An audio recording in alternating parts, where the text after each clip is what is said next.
Versões. O que vai impactar na sua vida agora no Café com Política. No Café com Política de hoje, uma conversa com a deputada estadual Andréia de Jesus do PSOL, presidente da Comissão de Direitos Humanos e vice-presidente da Comissão de Mulheres da Assembleia Legislativa. Deputada, bom dia, bem-vinda mais uma vez ao Café com Política, prazer falar com a senhora.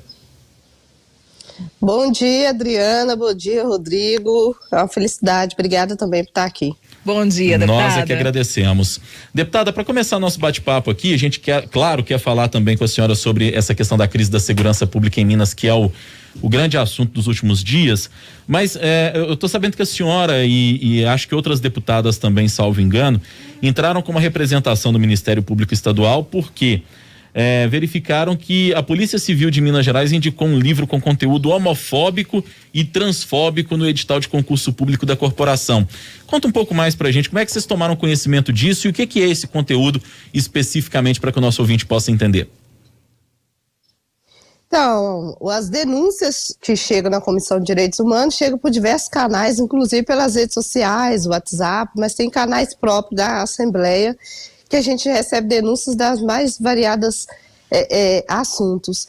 Mas em relação ao concurso, foi justamente um dia antes da prova, chegaram a circular, não só nas redes sociais, mas também chegou para a gente, foto de trechos de obras que foram cobradas no concurso, no edital, quer dizer, o edital apontou essa obra como uma obra que seria cobrada na prova, que era totalmente ultrapassada, que inclusive indica ou leva a crer que qualquer comportamento homossexual é um comportamento que é um desvio de conduta ou alguma conduta com desvio psicológico, que precisa de tratamento.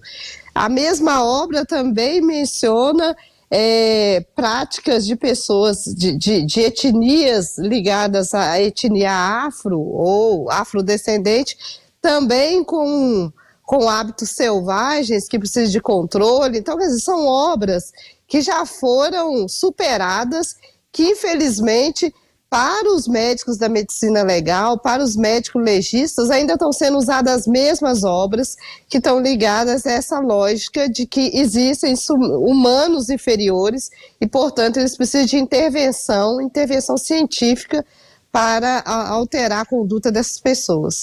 Essa representação... Pois não, deputada, pode concluir.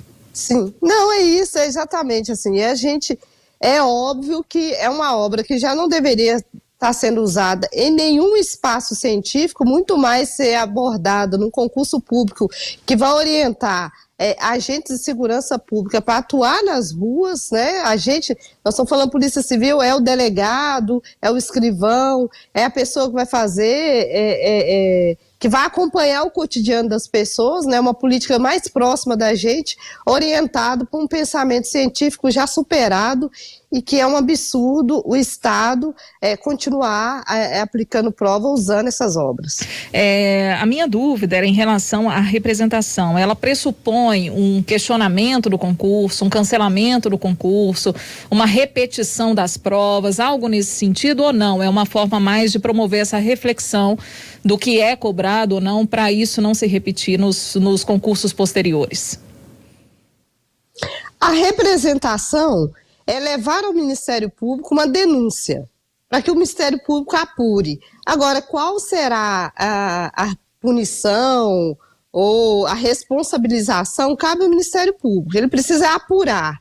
As pessoas que nos procuraram, elas se sentiram violadas. Então, se houve violação de direitos humanos, qualquer legislação vigente no Brasil e no Estado de Minas Gerais precisa ser apurado. O que a gente entende é que o Ministério Público precisa apurar, então identificar se de fato existia a obra no edital, se o edital se a obra indicada no edital ela foi vinculada à prova, que isso também é importante, às vezes se indica obras que nem sequer são usadas nas provas, e isso aí também é improbidade administrativa, né? Indicar uma obra, fazer as pessoas estudarem e não cobrar isso na prova, mas também o Estado pode ter indicada e ter questões na prova que comprovam que o Estado está orientando as pessoas a ter um pensamento homofóbico ou racista. Aí a medida tomada pelo Ministério Público será outra, mas nesse momento o que a gente fez é dizer, Ministério Público, vocês precisam apurar. Isso é uma notícia-crime que chegou para a Comissão de Direitos Humanos e que cabe agora ao Ministério Público apurar. Se houve ou não um crime, se houve ou não improbidade administrativa, se houve ou não responsabilização do Estado. Isso é importante, não é responsabilização de sujeitos individualmente, mas é o Estado de Minas Gerais que precisa responder por isso. Deputada, um dos assuntos de destaque dessa semana é a crise na segurança pública em Minas Gerais, é um assunto sobre o qual a gente não pode se furtar de falar também, para além dessa temática que a gente trouxe agora há pouco com a senhora da prova do concurso da Polícia Civil. O governador Romeu Zema ontem postou nas redes sociais, e foi até a primeira manifestação dele, desde que essa crise começou ao longo da semana, dizendo que está buscando solução para fazer a recomposição salarial dos servidores da segurança. Enquanto isso, os servidores estão em greve, mesmo que ela seja constitucionalmente proibida, mas estão fazendo uma operação padrão chamada de estrita legalidade nos quartéis, delegacias e etc. Como é que a senhora viu isso tudo? E a senhora fica de que lado da história? A senhora defende que essa recomposição seja dada aos servidores como eles cobram? Ou a senhora acha que o governo deveria, por exemplo, dar recomposição para todo mundo ou não deveria dar recomposição para ninguém?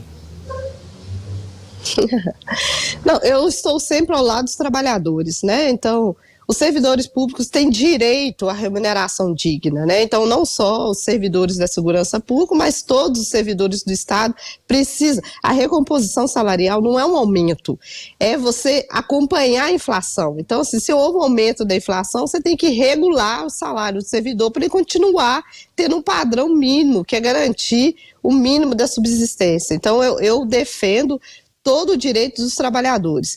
Nesse momento, a manifestação que chamou mais atenção foi dos servidores da segurança e que estão nas ruas, e eu defendo também o direito deles se manifestarem da forma como fizeram, chamar atenção por um problema que é maior do que só a recomposição salarial. Nós sabemos que o governo do Estado ele está tentando implementar o regime de recuperação fiscal. O que é isso?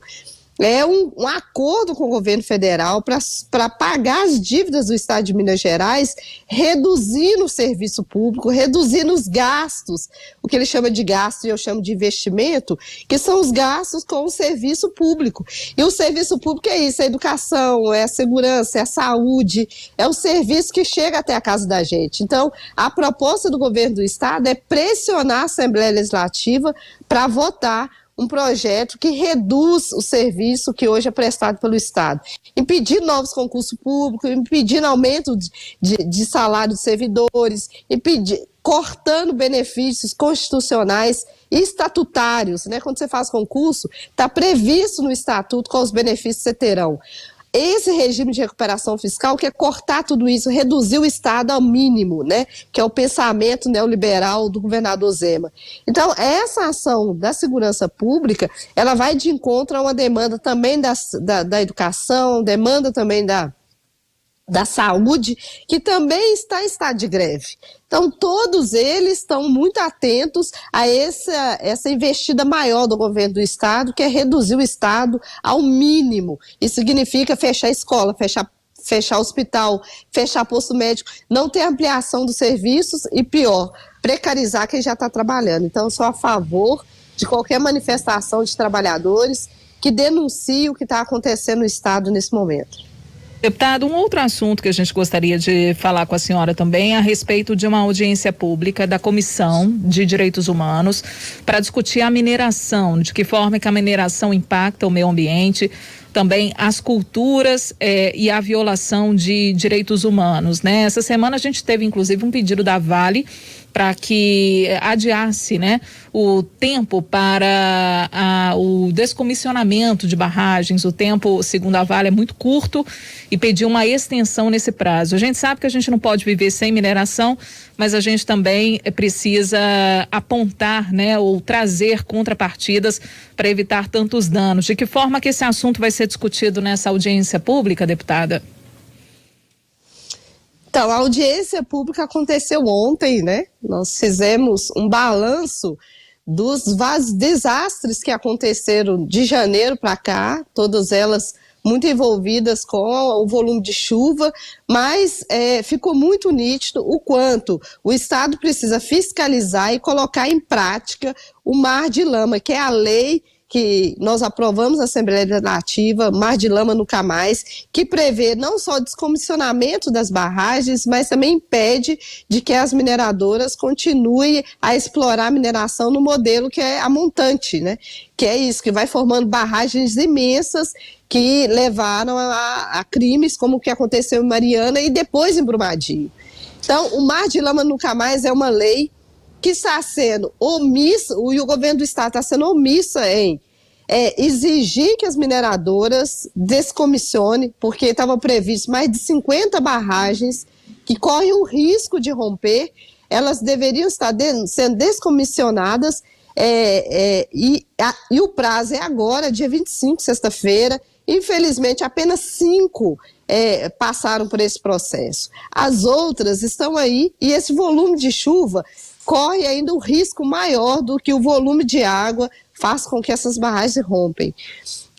Então, essa audiência, a gente levantou isso, e ainda mais grave, nós também fizemos uma representação no Ministério Público para denunciar o fato que o governador, ele deveria ter implementado o calção, que é um valor que as mineradoras deveriam estar depositando para o Estado em caso de qualquer desastre, calamidade, o Estado pudesse ter condições financeiras de agir.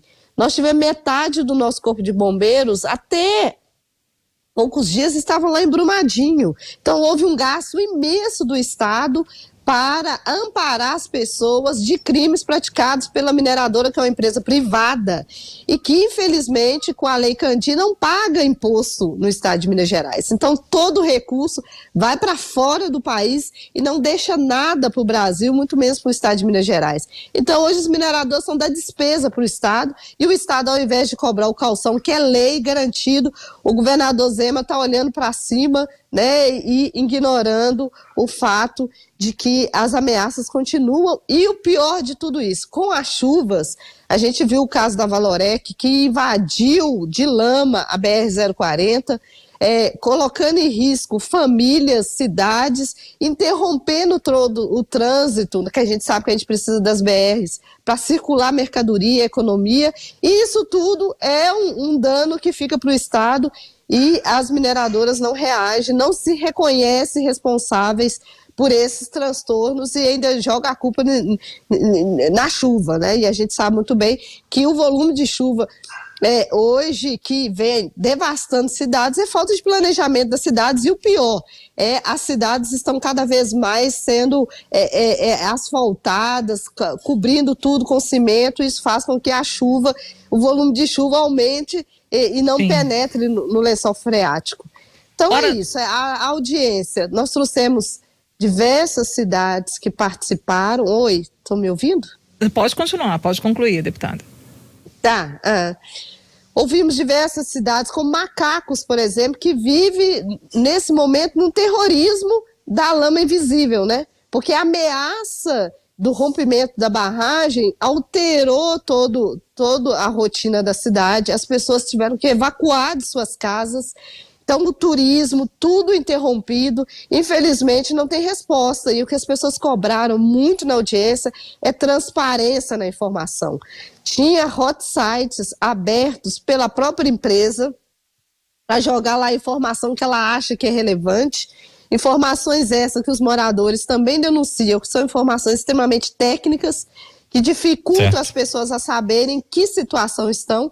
Então, infelizmente, a audiência apontou vários problemas que a responsabilidade parte, sim, diretamente do Estado, que continua licenciando e autorizando expansão de mineração, mesmo diante desse caos. Hora do bate-pronto. No Café com Política.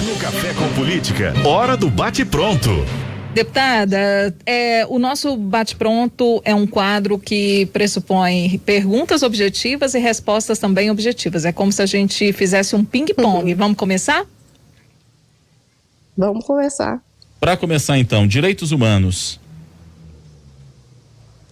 É direito para todos. A crise na segurança em Minas.